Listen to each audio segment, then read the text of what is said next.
بسم اللہ الرحمن الرحیم۔ واٹس ایپ پر ایک کرم فرما نے انجینئر محمد علی مرزا صاحب کی ایک ویڈیو کلپ بھیجی اور دریافت کیا کہ اس سے متعلق میں اپنی کچھ رائے ظاہر کروں۔ پہلے آپ وہ ویڈیو سن لیں۔ والذین معہ، اور جو ان کے ساتھی ہیں، اشداء علی الکفار، وہ کافروں پر تو بڑے سخت ہیں، رحماء بینہم، لیکن آپس میں بڑے نرم دل ہیں، ایک دوسرے کا خیال رکھنے والے۔ لیکن یاد رکھیے گا یہ تمام صحابہ کے بارے میں نہیں ہے، یہ صلح حدیبیہ کے موقع پر آیات نازل ہوئی ہیں۔ اس سے مراد بعد کے لوگ نہیں ہیں، یہ وہ 1400 صحابہ کی شان ہے۔ اسی لیے میں نے اوپر وہ آیت رکھی تھی کہ اللہ کس سے راضی ہوا؟ صلح حدیبیہ کے، اور انہی کے کانٹیکسٹ میں یہ آخری آیت اسی صورت کی آ رہی ہے کہ یہ وہ صحابہ ہیں۔ اب یہ پکڑ کے وہ فتح مکہ کے بعد جو معافیاں مانگ کے مسلمان ہوئے، پوری زندگی اسلام کی پیٹھ میں چھرا گھونپتے رہے اور بعد میں موت کے ڈر سے کلمہ پڑھ لیا، ان کے اوپر یہ آیات لگانا تو یہ قرآن پاک کے ساتھ خیانت کرنا ہے اور اپنا لقمہ قرآن کے منہ میں ڈالنے والی بات ہے۔ اس سے بڑی کوئی خیانت نہیں ہو سکتی۔ ہائی جرت کی بات ہے اور صحابہ کرام رضوان اللہ علیہم اجمعین کی شان میں واضح اور کھلی گستاخی ہے۔ آپ چند باتیں نوٹ کر لیں۔ پہلی بات، اگر قرآن کریم کی کوئی آیت کسی خاص موقع اور خاص پس منظر میں نازل ہوئی ہو تو اس کا یہ مطلب ہرگز نہیں ہوتا کہ اس کا مفہوم اسی واقعے اور اسی موقع کے ساتھ ہی خاص ہے، بلکہ اگر اس آیت کسی خاص پس منظر میں نازل ہوئی ہو لیکن اس کے الفاظ عام ہوں تو اس کا مفہوم بھی عام رہتا ہے۔ علماء اصول تفسیر اور علماء اصول فقہ کے یہاں ایک مسلمہ مشہور ضابطہ ہے، العبرۃ لعموم اللفظ لا لخصوص السبب، کہ اعتبار الفاظ کی عمومیت کا ہوتا ہے، خاص سبب نزول کا اعتبار نہیں ہوتا ہے۔ یعنی اگر الفاظ عام ہیں تو اگرچہ اس کا ایک خاص شان نزول ہو، خاص سبب نزول ہو، خاص موقع پر نازل ہوئی ہو، تو چونکہ الفاظ عام ہیں لہٰذا اس کا حکم بھی عام ہی رہے گا۔ مباحث فی علوم القرآن صفحہ 79 میں لکھا ہے، ذهب الجمہور الى ان العبرۃ بعموم اللفظ لا بخصوص السبب۔ جمہور کا یہ مذہب ہے کہ اعتبار الفاظ کی عمومیت کا ہوگا نہ کہ خاص سبب نزول کا۔ فالحکم الذی یؤخذ من اللفظ العام یتعدی صورت السبب الخاص الى نظائرها، پس وہ حکم جو عام الفاظ سے ماخوذ ہو وہ اس خاص سبب نزول کے ہم شکل نظائر کی جانب متعدی ہوگا۔ اور اسی کتاب مباحث فی علوم القرآن کے صفحہ 80 پر لکھا ہے، وَهَذَا هُوَ الرَّأْيُ الرَّاجِحُ وَالْأَصَحُ، یہی رائے زیادہ راجح اور صحیح ترین ہے، وَهُوَ الَّذِي يَتَّفِقُ مَعَ عُمُومِ أَحْكَامِ الشَّرِيعَةِ، اور یہی رائے شرعی احکام کے عموم کے موافق ہے، وَالَّذِي سَارَ عَلَيْهِ الصَّحَابَةُ وَالْمُجْتَهِدُونَ مِنْ هَذِهِ الْأُمَّةِ، اور اس امت کے مجتہدین اور صحابہ بھی اسی روش پر چلے ہیں۔ فَعَدُّوا بِحُكْمِ الْآيَاتِ إِلَى غَيْرِ صُورَةِ سَبَبِهَا، آگے لکھتے ہیں، وَالْاحْتِجَاجُ بِعُمُومِ آيَاتٍ نَزَلَتْ عَلَى أَسْبَابٍ خَاصَّةٍ شَائِعٌ لَدَى أَهْلِ الْعِلْمِ، اور خاص مواقع پر نازل ہونے والی آیات کے عام الفاظ سے استدلال کرنا اہل علم کے نزدیک شائع اور مشہور ہے۔ حافظ ابن تیمیہ رحمہ اللہ متوفی 728 ہجری مقدمہ فی اصول التفسیر صفحہ 46 اور صفحہ 47 پر لکھتے ہیں، وَنَظَائِرُ هَذَا كَثِيرٌ مِمَّا يَذْكُرُونَ أَنَّهُ نَزَلَ فِي قَوْمٍ مِّنَ الْمُشْرِكِينَ بِمَكَّةَ أَوْ فِي قَوْمٍ مِّنْ أَهْلِ الْكِتَابِ الْيَهُودِ وَالنَّصَارَى أَوْ فِي قَوْمٍ مِّنَ الْمُؤْمِنِينَ فَالَّذِينَ قَالُوا لَمْ يَقْصُدُوا أَنَّ حُكْمَ الْآيَةِ مُخْتَصٌّ بِأُولَٰئِكَ الْأَعْيَانِ دُونَ غَيْرِهِمْ فَإِنَّ هَذَا لَا يَقُولُهُ مُسْلِمٌ وَلَا عاقل علی الاطلاق۔ اگر انجینئر مرزا صاحب کو عربی کی یہ عبارت سمجھ میں نہ آئے تو ان کی آسانی کے لیے اس کا جو اردو ترجمہ اصول تفسیر کے نام سے ہوا ہے، میں اس کی عبارت، اس کے صفحہ 23 کی عبارت پیش کرتا ہوں، آپ اس کو ملاحظہ کر لیں۔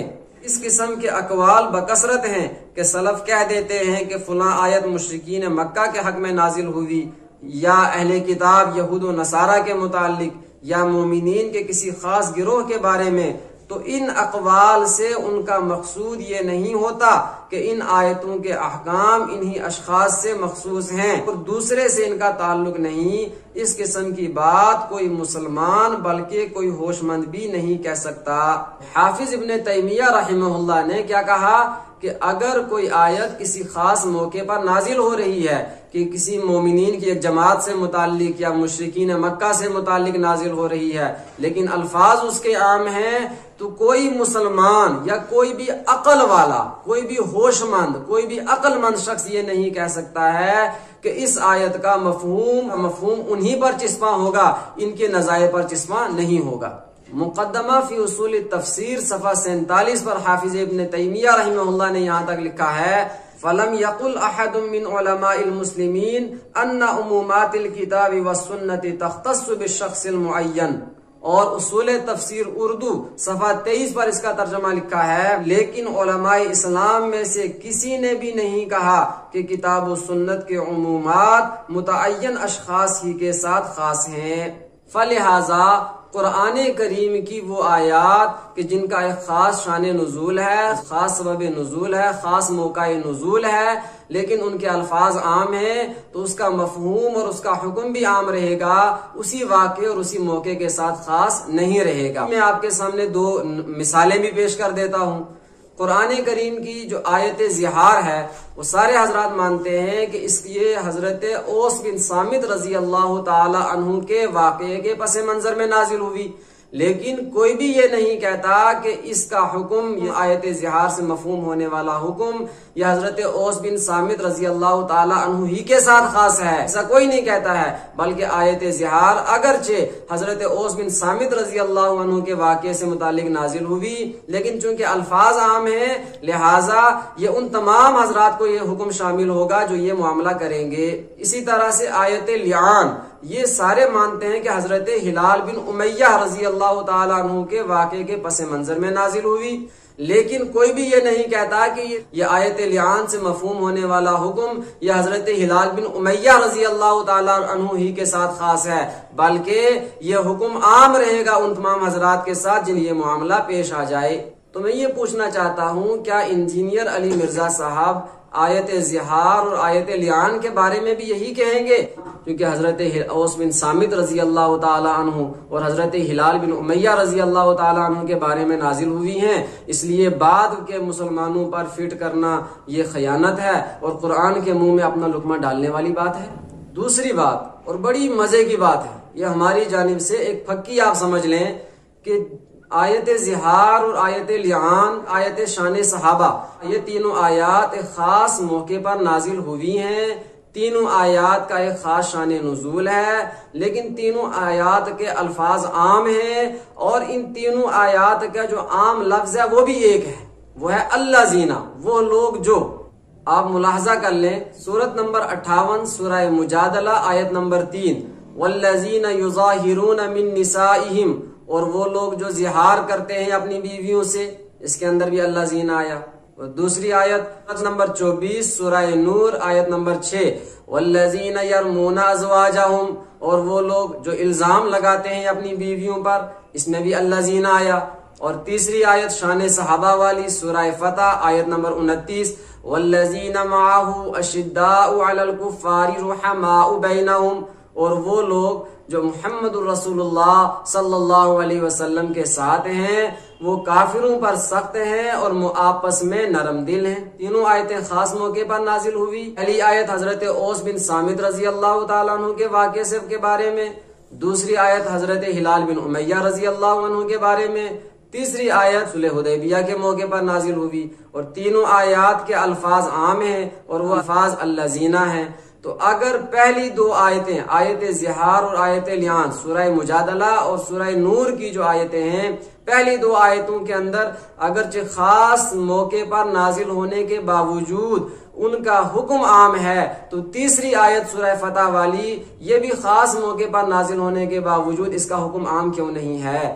پس اگر پہلی دو آیتیں خاص موقع پر نازل ہونے کے باوجود ان کا حکم عام رہے گا، بعد میں آنے والے بھی ان تمام حضرات کے لیے کہ جن کے ساتھ یہ معاملہ پیش آ جائے۔ اسی طرح سے تیسری آیت کہ جس میں رضا الہی، اشداء علی الکفار اور رحماء بینہم، یہ بھی عام لفظ الذین کے ساتھ آیا ہے، والذین معہ کے ساتھ آیا ہے، لہذا یہ بھی عام ہوں گے ان تمام حضرات کو جو محمد رسول اللہ صلی اللہ علیہ وسلم کے ساتھی بنے۔ تیسری بات، اہل سنت والجماعت کے کسی بھی معتبر اور مستند اور معتمد مفسر نے اس آیت کے ضمن میں یہ نہیں لکھا ہے، کسی مفسر نے یہ تفسیر نہیں کی کہ چونکہ یہ آیات صلح حدیبیہ کے موقع پر نازل ہوئی ہیں لہٰذا ان کا حکم بھی صرف صلح حدیبیہ والوں ہی کے ساتھ خاص ہے کہ اشداء علی الکفار رحماء بینہم، یہ صرف صلح حدیبیہ والوں ہی کی شان ہے، باقی بعد میں آنے والے صحابہ کی شان نہیں ہے، کسی بھی مفسر نے نہیں لکھا ہے۔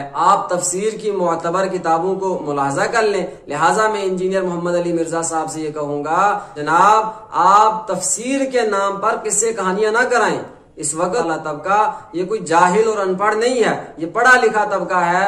آپ تفسیر کے نام پر قصے کہانیاں کراتے ہیں اور اپنی من مانی جو باتیں آپ کے منہ میں آ رہی ہیں وہ آپ کہتے جا رہے ہیں، چونکہ آپ کے دل کے اندر صحابہ دشمنی، صحابہ کا بغض، صحابہ کی عداوت بھری ہوئی ہے، اس لیے آپ منمانی باتیں اور قصے کہانیاں کرائے جا رہے ہیں۔ آپ کیا آج تک کسی نے بھی اس آیت کو نہیں سمجھا؟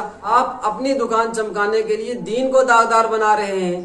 کافر کیا کہیں گے کہ آپ کی مذہبی کتاب قرآن کریم آج 1500 سال ہو گئے ہیں، کوئی نہیں سمجھا ہے۔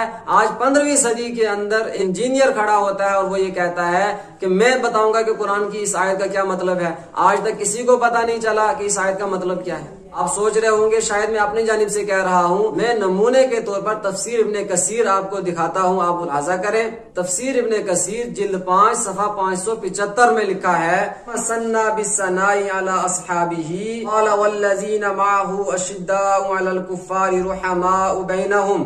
پھر اللہ تعالیٰ نے محمد الرسول اللہ صلی اللہ علیہ وسلم کے صحابہ کی تعریف و ثنا بیان کرتے ہوئے ارشاد فرمایا والذین معه اشداء علی الکفار رحماء بینہم۔ انہوں نے اس میں کہیں نہیں کہا، کہیں نہیں لکھا کہ یہ صرف صلح حدیبیہ والوں کے بارے میں کہا ہے، بلکہ انہوں نے مطلق کہا ثم ثنا بالثناء علی اصحابہ، کہ اس میں صحابہ کی ثنا بیان کی ہے، صحابہ کی شان بیان کی ہے، اور علی اصحابہ کہہ کر کے تمام صحابہ کو شامل کر لیا اس میں انہوں نے۔ بلکہ اسی کے اگلے صفحہ 576 پر حافظ ابن کثیر رحمہ اللہ نے مزید اس بات کو واضح کرتے ہوئے لکھا تاکہ کل بعد میں کوئی بدنیت اور بعد میں آنے والا کوئی بے عقل اور بے وقوف آدمی پھر اس میں نون قطنی کے اندر نقطہ تلاش نہ کرنے لگ جائے۔ انہوں نے لکھا الصحابۃ رضی اللہ عنہم خلصت نیاتہم وحسنت اعمالہم فکل من نظر الیہم اعجبوہ فی سمتہم وہدیہم۔ صحابہ کرام رضوان اللہ علیہم اجمعین نیتوں کے مخلص تھے، ان کے اعمال حسن تھے، اچھے تھے۔ جو کوئی بھی صحابہ کرام رضوان اللہ علیہم اجمعین کو دیکھتا وہ صحابہ کرام اس کو اچھے لگتے۔ وقال مالک بلغنی ان النصارى كانوا اذا رأوا الصحابة الذين فتحوا الشام يقولون والله لهؤلاء خير من الحواريين فيما بلغنا وصدقوا في ذلك فإن هذه الأمة معظمة في الكتب المتقدمة وأعظمها وأفضلها أصحاب رسول الله صلى الله عليه وسلم۔ اعظمها وافضلها اصحاب رسول اللہ صلی اللہ علیہ وسلم، عظیم ترین اور افضل ترین وہ رسول اللہ صلی اللہ علیہ وسلم کے صحابہ ہیں۔ پھر ابن کثیر رحمہ اللہ نے امام مالک رحمہ اللہ کے حوالے سے مسلک اہل سنت والجماعت کو مزید آشکارا کرتے ہوئے آگے لکھا ومن هذه الآیة انتزع الامام مالک رحمہ اللہ بتکفیر الروافض الذین یبغضون الصحابہ قال لأنهم یغیظونهم ومن غاض الصحابة فهو کافر لهذه الآیة۔ اسی آیت سے حضرت امام مالک رحمہ اللہ نے یہ استدلال کیا ہے کہ روافض کافر ہیں کیونکہ وہ صحابہ عداوت رکھتے ہیں، صحابہ سے بغض رکھتے ہیں، صحابہ سے دشمنی کرتے ہیں۔ آگے فرمایا ومن غاض الصحابة فهو کافر لهذه الآیہ، اور جو صحابہ سے غیظ رکھے، صحابہ سے عداوت رکھے، صحابہ سے بغض رکھے تو اس آیت کی وجہ سے، سورہ فتح کی اس آیت کی وجہ سے وہ کافر ہو جاتا ہے۔ تو کہیں نہ کہیں ہمیں یہ سوچنا ہوگا کہ آخر ایک بندہ آیت کے بارے میں اس پر زور کیوں دے رہا ہے کہ یہ آیت تمام صحابہ کے بارے میں نہیں ہے، صرف ان کے بارے میں ہے۔ عبارت پڑھ کر آپ کو سنائی، حافظ ابن کثیر رحمہ اللہ نے امام مالک رحمہ اللہ کے حوالے سے لکھا ہے وَمَنْ غَازَ الصَّحَابَةَ فَهُوَ كَافِرٌ لِهَذِهِ الْآيَةِ کہ جو صحابہ کرام سے غیظ رکھے، ان سے بغض رکھے، عداوت رکھے، تو یہ آیت ان کو کافر کہتی ہے۔ وہ روافض جو صحابہ سے بغض رکھتے ہیں، عداوت رکھتے ہیں، تو کیا ان کو بچانا مقصود تو نہیں ہے؟ صحابہ کی محبت ایمان کا جز ہے، صحابہ کا دشمن کافر ہے۔ آگے حافظ ابن کثیر رحمہ اللہ مزید لکھتے ہیں والأحاديث في فضائل الصحابة والنهي عن التعرض لهم بمساءة كثيرة ويكفيهم ثناء الله عليهم ورضاه عنهم کہ صحابہ کے فضائل میں وارد ہونے والی احادیث اور برائی کے ساتھ صحابہ کے تذکرے سے روکنے اور باز رکھنے کی احادیث بہت زیادہ ہیں، اور صحابہ کی شان کے لیے اتنا کافی ہے کہ اللہ نے خود ان کی ثنا و تعریف کی، اللہ ان سے راضی ہو گیا ہے۔ میں سامعین اور ناظرین سے یہ پوچھنا چاہوں گا کہ اب آپ ہی انصاف کریں کہ قرآن کی تفسیر اسلاف نے زیادہ بہتر سمجھی ہے یا 15ویں صدی کے اٹھنے والے ایک انجینئر صاحب نے زیادہ بہتر سمجھی ہے؟ سنت والجماعت کے کسی معتبر معتمد مستند مفسر نے آیت کے وہ معنی بیان نہیں کیے ہیں جو انجینئر محمد علی مرزا صاحب بیان کر رہے ہیں۔ کیا مرزا صاحب یہ بتانا چاہتے ہیں کہ قرآن اور قرآنی آیات کو آج تک کسی نے نہیں سمجھا ہے، آج 15ویں صدی کے اندر آ کر انہوں نے سمجھا ہے؟ یہ کافر کیا کہیں گے کہ ان کی مذہبی کتاب آج 1500 سال تک کوئی سمجھا ہی نہیں ہے، 15ویں صدی میں اٹھ کر ایک بندہ آ کر کہتا ہے کہ میں سمجھا ہوں، اس سے تو سارا دین داغدار بن جائے گا، سارا دین مشکوک بن جائے گا۔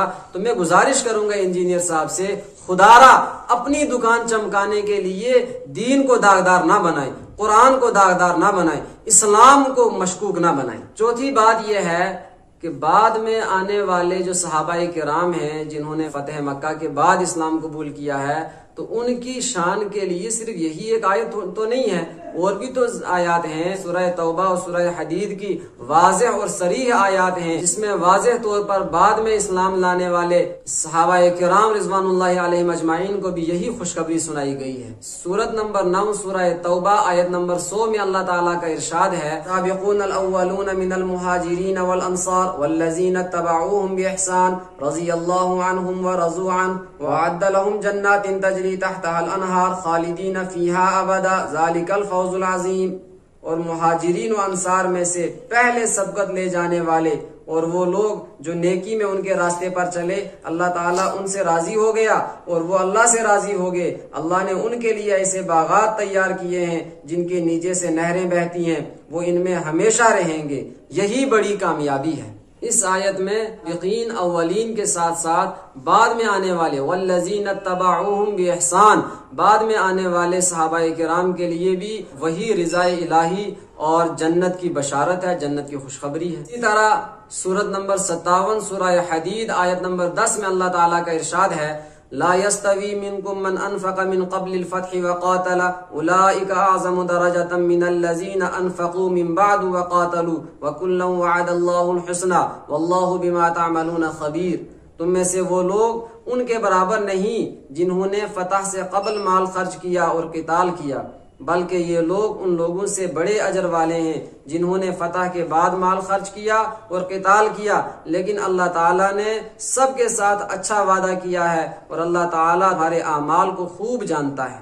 اس کے اندر اللہ تعالیٰ نے واضح طور پر من قبل الفتح فتح سے پہلے والوں کا بھی تذکرہ کیا ہے اور من بعد کہہ کر کے فتح کے بعد والوں کا بھی تذکرہ کیا، پھر آگے فرمایا وَكُلًّا وَعَدَ اللَّهُ الْحُسْنَى، اللہ نے ان میں سے ہر ایک سے اچھا وعدہ کیا ہے۔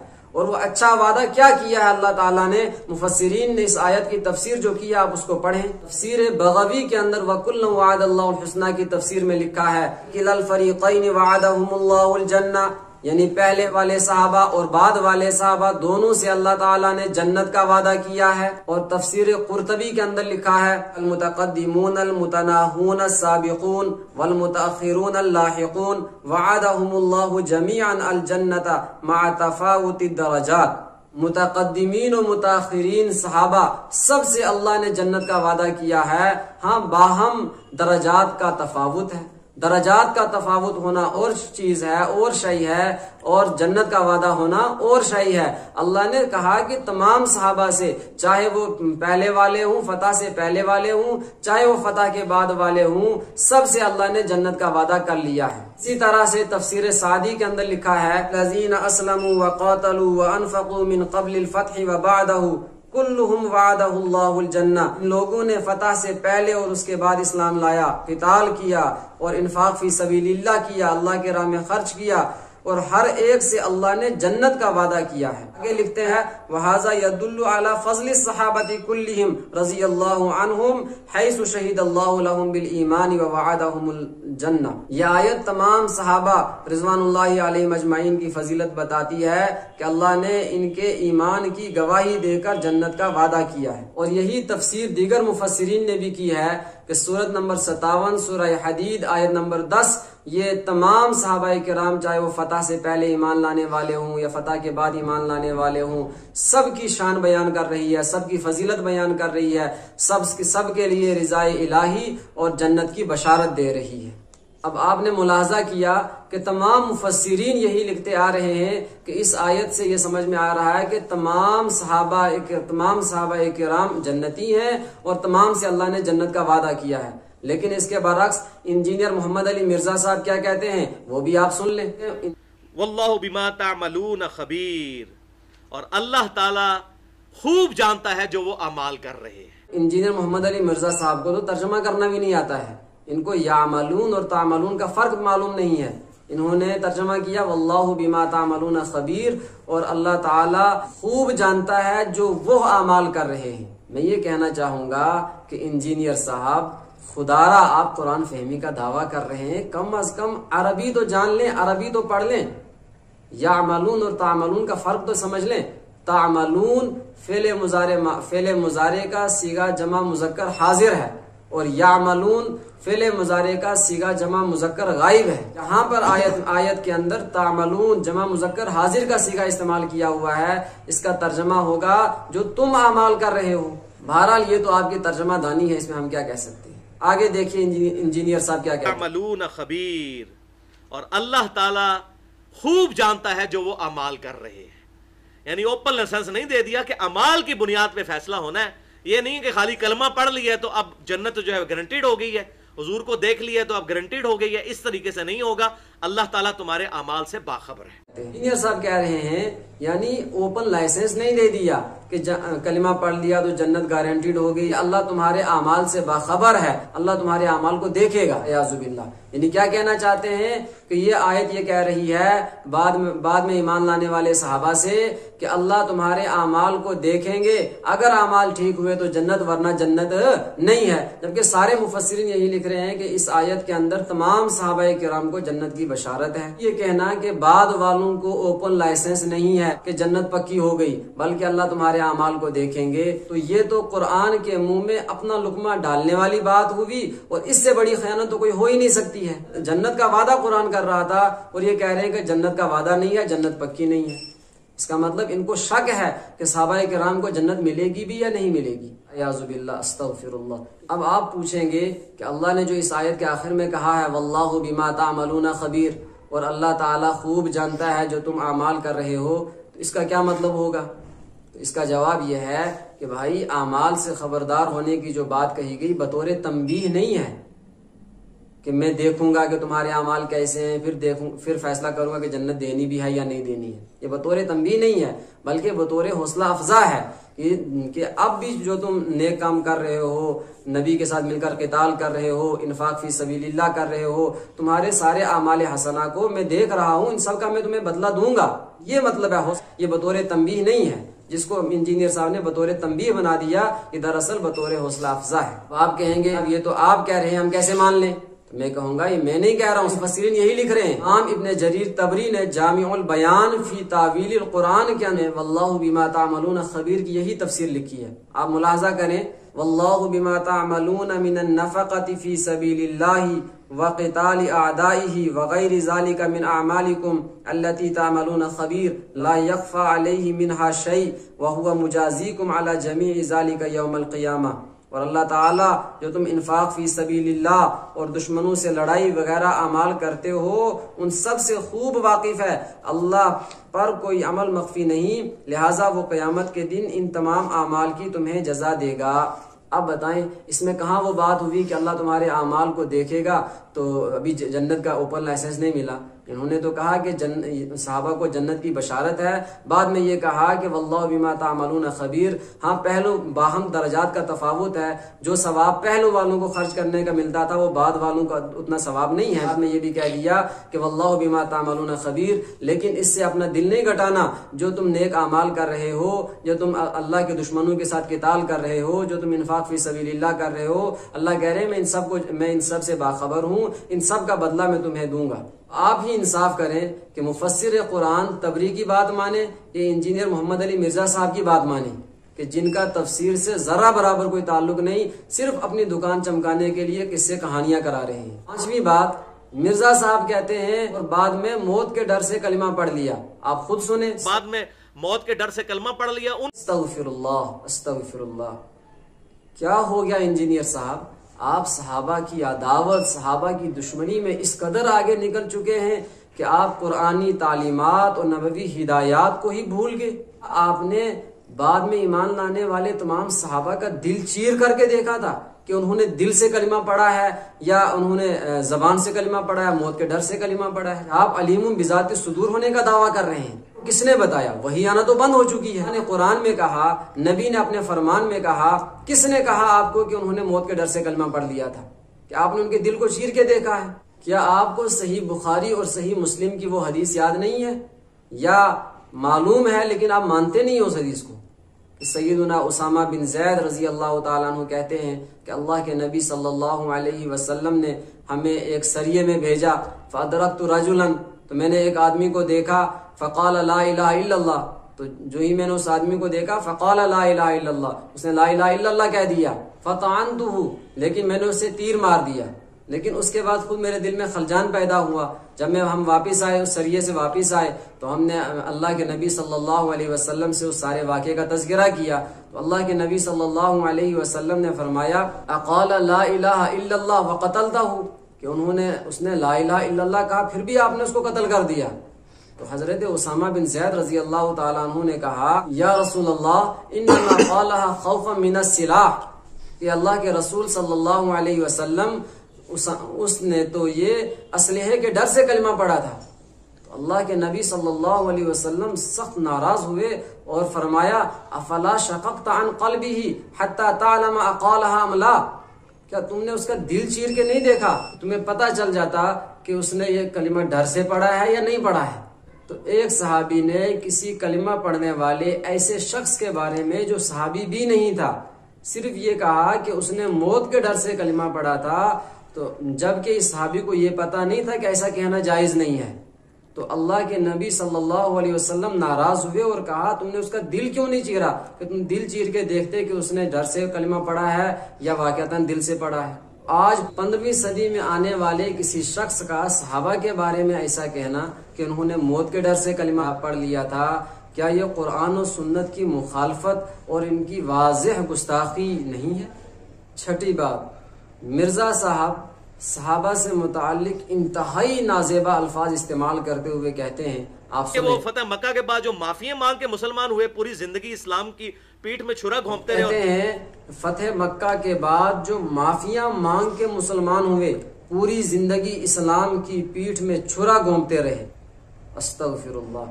میں اس پر صرف اتنا کہوں گا کہ مرزا صاحب آپ صحابہ کی عداوت، صحابہ کے بغض، صحابہ کی دشمنی میں اس حد تک آگے نکل چکے ہیں کہ آپ کو قرآن بھی یاد نہیں رہا، نبوی ہدایات بھی آپ کو یاد نہیں رہی۔ قرآن کریم سورت نمبر 25 سورہ فرقان نمبر 70 میں اللہ تعالیٰ ارشاد فرماتے ہیں إِلَّا مَن تَابَ وَآمَنَ وَعَمِلَ عَمَلًا صَالِحًا فَأُولَٰئِكَ يُبَدِّلُ اللَّهُ سَيِّئَاتِهِمْ حَسَنَاتٍ وَكَانَ اللَّهُ غَفُورًا رَحِيمًا۔ ہاں جن لوگوں نے توبہ کی، ایمان لائے اور نیک عمل کیے تو اللہ ان کی سیئات کو حسنات سے بدل دے گا اور اللہ بہت بخشنے والا خوب مہربان ہے۔ تو اللہ کہہ رہے ہیں جب ایمان لایا اور نیک اعمال کیے تو ایمان لانے کی وجہ سے اللہ تعالیٰ ان کی گزشتہ زندگی کی سیئات کو حسنات سے مبدل فرما دیں گے۔ مسلم کی حدیث ہے اللہ کے نبی صلی اللہ علیہ وسلم نے ارشاد فرمایا ان الاسلام یہدم ما کان قبلہ، کہ اسلام اس قبول اسلام سے پہلے کے تمام گناہوں کو مٹا دیتا ہے۔ لہٰذا اسلام اور ایمان لانے کی وجہ سے پہلی زندگی کی تمام سیئات حسنات سے مبدل ہو جائیں گی اور تمام گناہ مٹ جائیں گے۔ تو جب اللہ نے معاف کر دیا، اللہ کے رسول نے ان کی معافی بتلا دی، تو ہم کون ہوتے ہیں ان کو شمار کرنے والے؟ ہم کون ہوتے ہیں ان پر الزام لگانے والے؟ یہ ان تمام نوجوانوں کو دعوت فکر ہے جو انجینئر محمد علی مرزا صاحب کی ان قصے کہانیوں میں آ کر کے اپنے ایمان کو تباہ و برباد کر رہے ہیں، کہ خدا را کی قصے کہانیوں میں نہ آئے، واقعاتاً علمی اور کتابی بنے۔ دیکھیں کتابیں کیا کہہ رہی ہیں، دیکھیں مفسرین کیا لکھ رہے ہیں۔ صرف آپ قصے کہانیوں میں آ کر کے صحابہ کی دشمنی سے خدا را اپنے ایمان کو خراب نہ کریں۔ اللہ تعالیٰ پوری امت کو ہدایت عطا فرمائے، حق بات کہنے، حق سمجھنے اور اس پر عمل کرنے کی توفیق عطا فرمائے۔